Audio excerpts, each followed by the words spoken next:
Hey everybody, Doc MTG here, and today I want to go over my Selvala EDH deck tech. But before that, if you guys enjoyed the content on this channel, go ahead and share it. Don't forget to hit the like button and don't forget to be subscribed. You can also support the channel by checking out my Patreon. I'll leave a little card right up there in the corner. But let's get down to business. Let me just focus in and we'll get ready. So, Selvala, Explorer Returned, is a 2/4 Elf Scout for 1 a green and a white. She is a very group hug commander. With her ability Parlay, you can tap her. Each player reveals the top card of his or her library.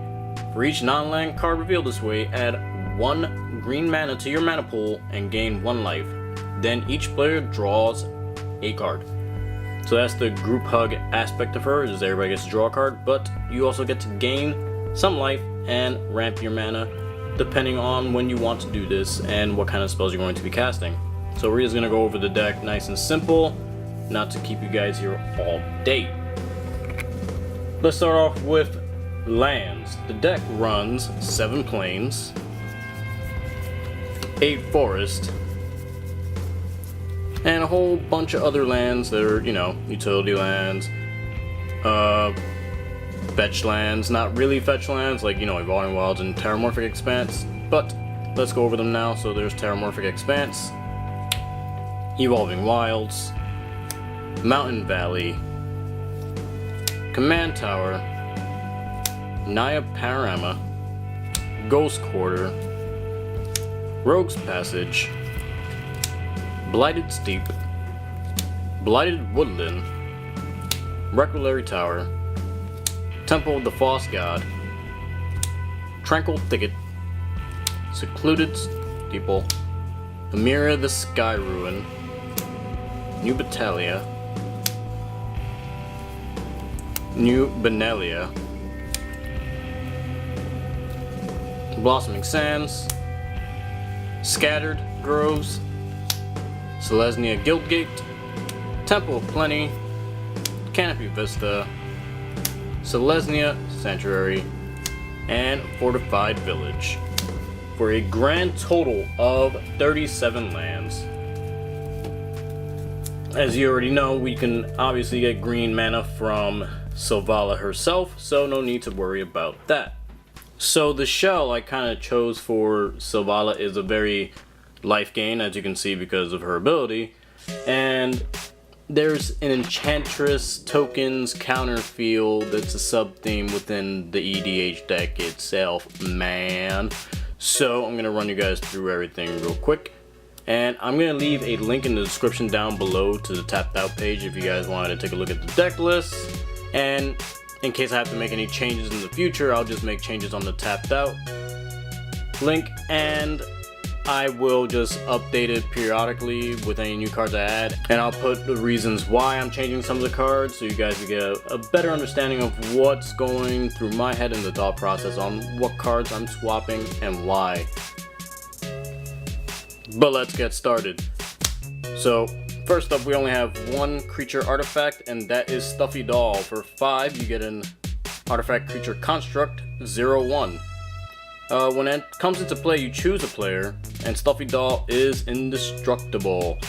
So whenever damage is dealt to Stuffy Doll, it deals that much damage to the chosen player, and then it has an ability where you can tap it and deal 1 damage to itself. Now I do have this in here as part of an infinite combo, and I'll come back to it when the time is right. But then we have Felice Mainline, just a good quality creature, you know. As soon as you can monstrous it, it becomes hexproof and indestructible, which is great for us, and it's a 3/3 cat. Then we have Karametra God of the Harvest for 3 a green and a white. She can also be the commander if you wanted it to be, but I like Selvala a lot more. But you get a 6/7 indestructible god, and then As long as your devotion to green and white is less than 7, she is not a creature, so that's great, because sometimes you don't want her to be a creature because then she becomes very soft to creature removal, and that's something we really don't want all the time. But whenever you cast a creature spell, you may search your library for a forest or plains card and put it onto the battlefield, tap, then shuffle your library. It's great for thinning out the deck, and she can come out extremely early, and it's important that she's an enchantment because that synergizes with a lot of other stuff. We have a Dragon Lord Jamoka. Why? Because it can't be countered.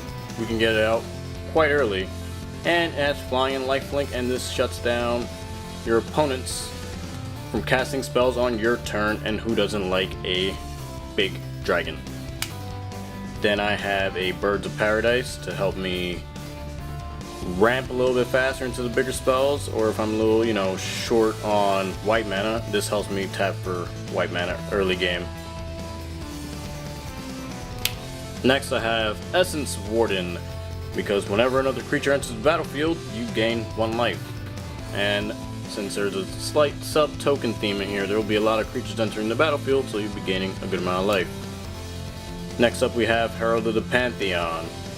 For 2 and a green, you get a 2/2 Centaur Shaman that says enchantment spells you cast cost 1 less to cast. And whenever you cast an enchantment spell, you gain 1 life. So something like, where is it? Karametra, God of the Harvest, now only costs 4 mana to get out. And you'll gain life from casting her.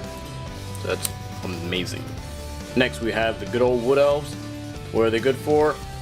Thinning out your deck and picking up a forest card and putting it onto the battlefield. We have Yavimaya Enchantress. For 2 and a green, she gets +1/+1 for each enchantment in play.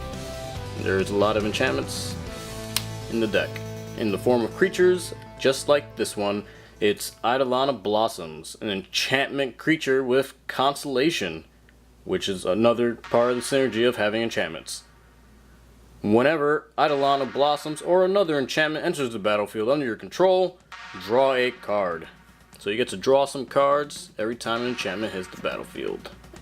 And enchantments cost cheaper with... what is it? What is it? Herald of the Pantheon. Moving forward, we have Acidic Slime. For 3 and double green, this will get rid of any pesky artifacts, enchantments, or lands when this enters the battlefield. Then we have Green Warden of Marasa. Now, people would usually run Eternal Witness, but I'm running the big baddie, fatty of Eternal Witness instead because I would like to return a card to the battlefield when it enters and when it dies. We got Hornet Queen, because hey, who doesn't like flying Death Touch bees? And getting 4 of them is actually something that's really powerful when you want to, come back late game. And there's something that really helps out with that. And I'll come back to this with that card later. We have World Breaker, because World Breaker, when you cast it, you get to exile target artifact, enchantment, or land, and you can sacrifice the land and have it come back to your hand just for the measly 2 and 1 colorless.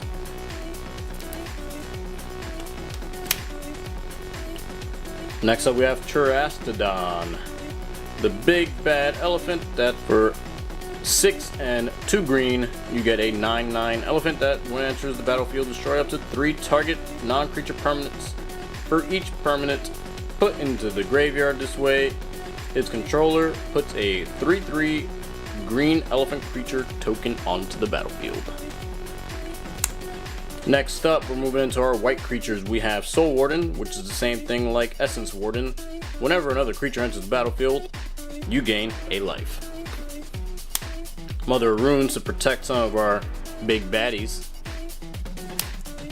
Grand Abolisher to do the exact same thing like Dragon Lord Jamoka, but to also shut down activated abilities of artifacts, creatures, or enchantments during your turn. Nyx Fleece Ram is not an artifact, but an enchantment creature sheep. But it triggers all the enchantment stuff that we have going on in the deck, and at the beginning of your upkeep, you gain 1 life. Then we have a Johnny's Primate. that, just to read his ability, for just 1 white you get a 2/2, but whenever you gain life, you may put a 1/1 counter on a Johnny's Primate. So do you get the idea now with all the life gain and where the counters are going to be going? They're all pretty much going to be fueling stuff like a Johnny's Primate.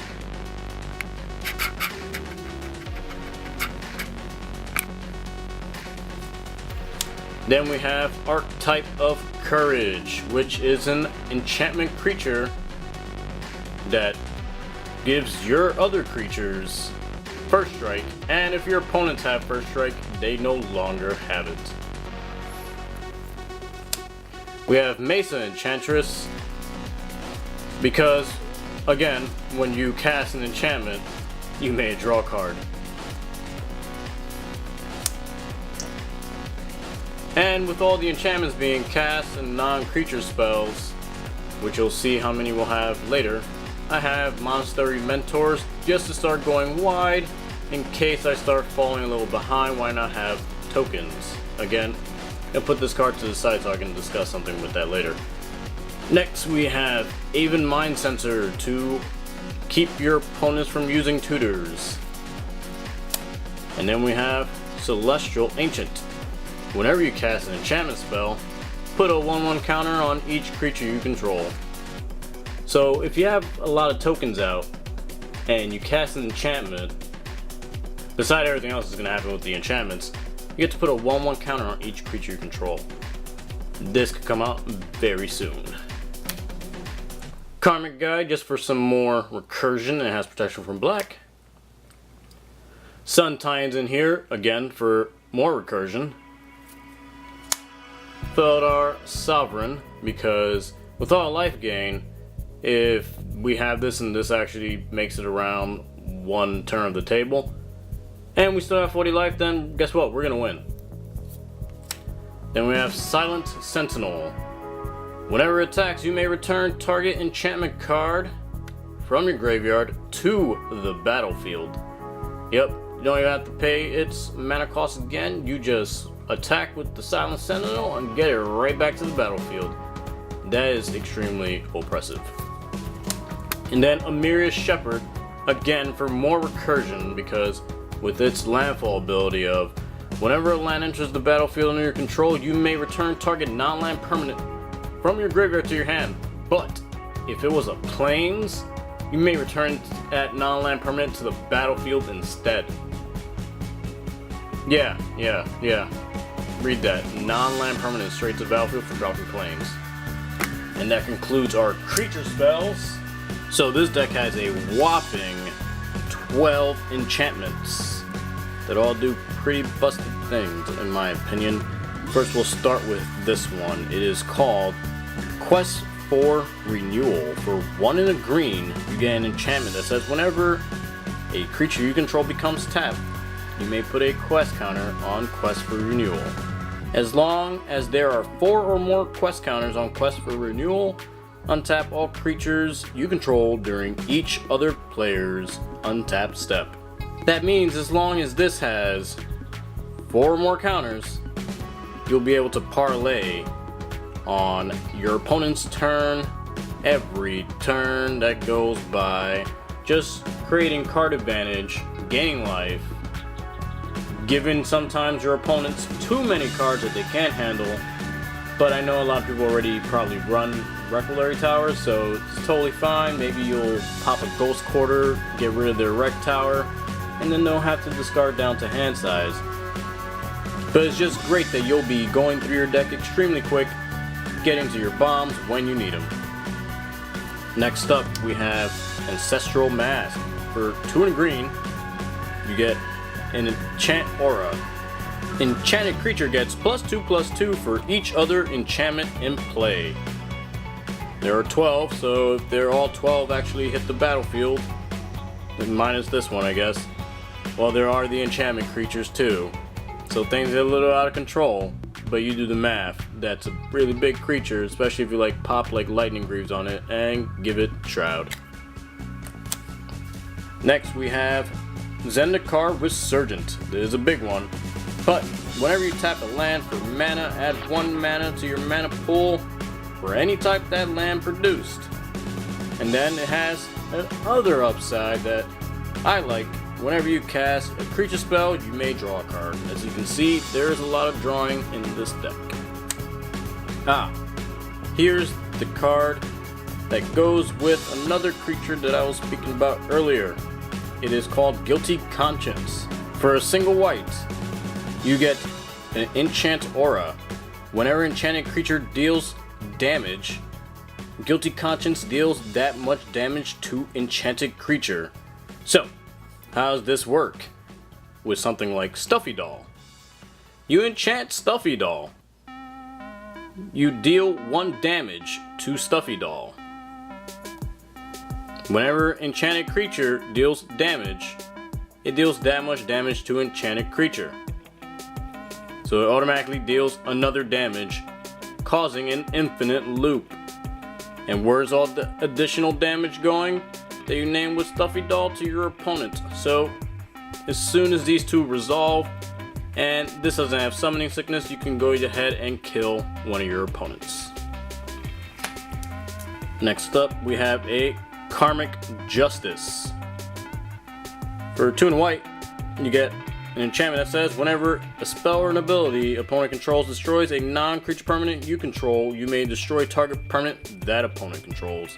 It is the big FU in Commander. Sunbond, which is like a Johnny's Primate but an enchant aura, says whenever you gain life, put that many 1/1 counters on that creature. Kazmat. So for 3 and a white, you get this cool enchantment that says all other target players, creatures, lands, and artifacts come into play tapped. We have Cathar's Crusade, which goes really well with all the token synergy that happens in the deck. Whenever another creature enters the battlefield under your control, put a 1/1 counter on each creature you control.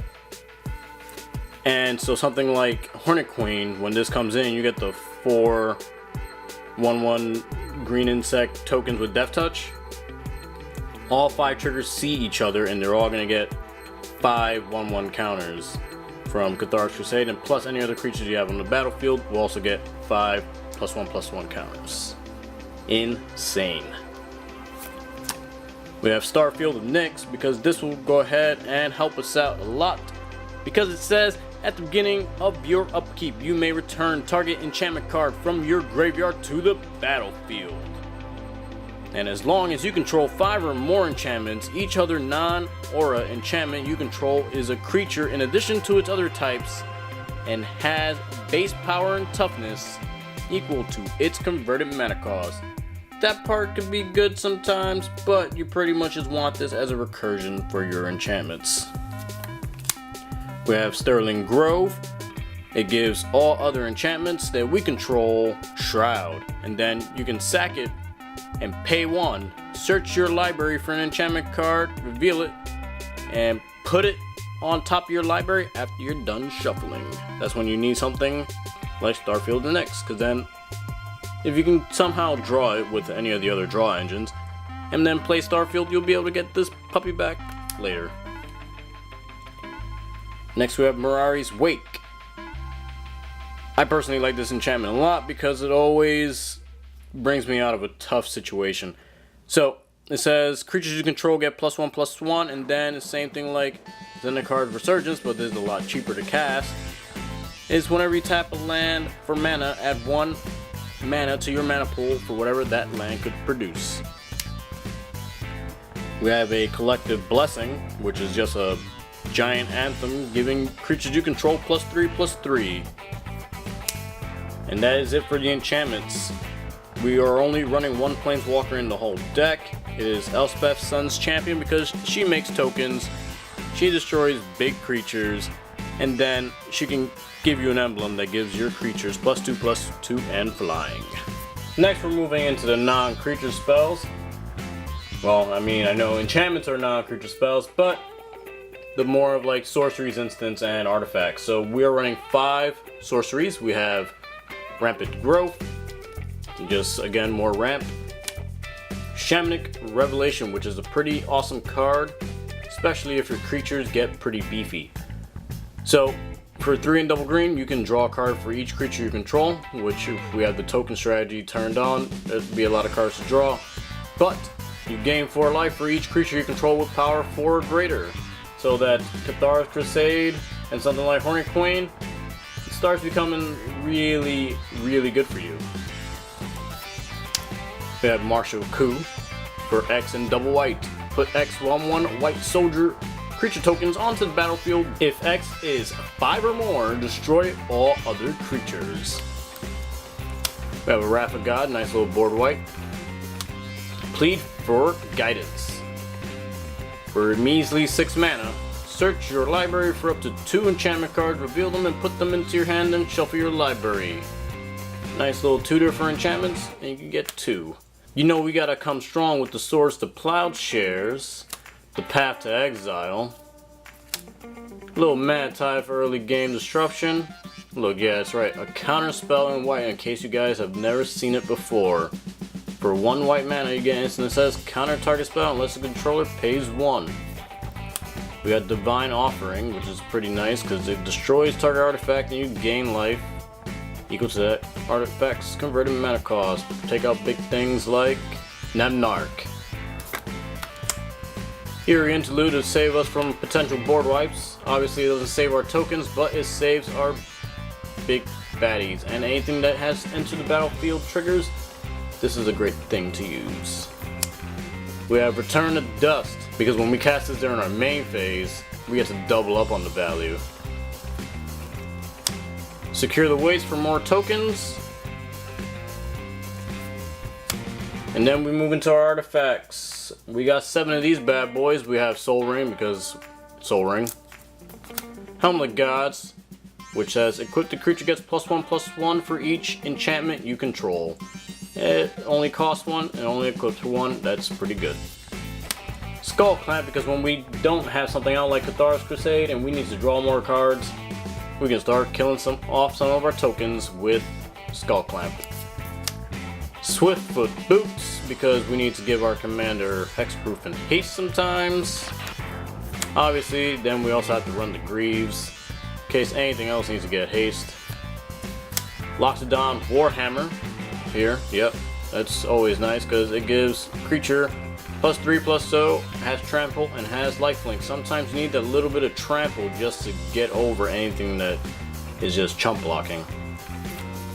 And then we have Sword of the Prunus, which is another nice little utility card that goes well with Selvala. Pretty much it says, let me get this back in focus. As long as equipped the creature is tapped, it gets +2/+0. As long as equipped the creature is untapped, it gets +0/+2. But you don't really care about any of that because the thing you care about is you pay 3 and you may tap or untap equipped creature. So if you're playing in a pod with, let's say, what's the perfect number? 3 other people. And if you go ahead and parlay Selvala, and they are all non-land cards that have been revealed this way, you just got 4 mana, guess what? You can just untap her again. Use the 3 green to untap her, and then you can do it again and again and again. Isn't that a little nice? Nice. So that was my Selvala EDH deck tech. Yeah, I know it could be a lot more powerful if I dump some more money into it, but we're not all rich. Let me know what you guys think about my Selvala EDH deck tech down in the description down below. But I also have another nice little nugget for you guys before you all go. And that is this proxy Selvala Explorer Return that I found online, and I went ahead and printed it. So if you want to have a chance to win this proxy right here, all you have to do is answer a simple question down in the comment section down below, and that question is, what kind of deck techs would you guys want to see on the channel going forward? I'll leave this, let's say, giveaway open for 1 week from when this video drops. And then I'll upload a video of who the winner is for the Selvala Explorer Returned proxy. Pretty nice little proxy to play with on top of your actual card if you run her as a commander, or let's say if you actually run her in the main deck of one of your EDH decks or in Tiny Leaders or anything like that. I think it's pretty sweet. Don't forget to hit the little subscribe button right there in that corner. And as always, guys, this is Doc MTG saying peace.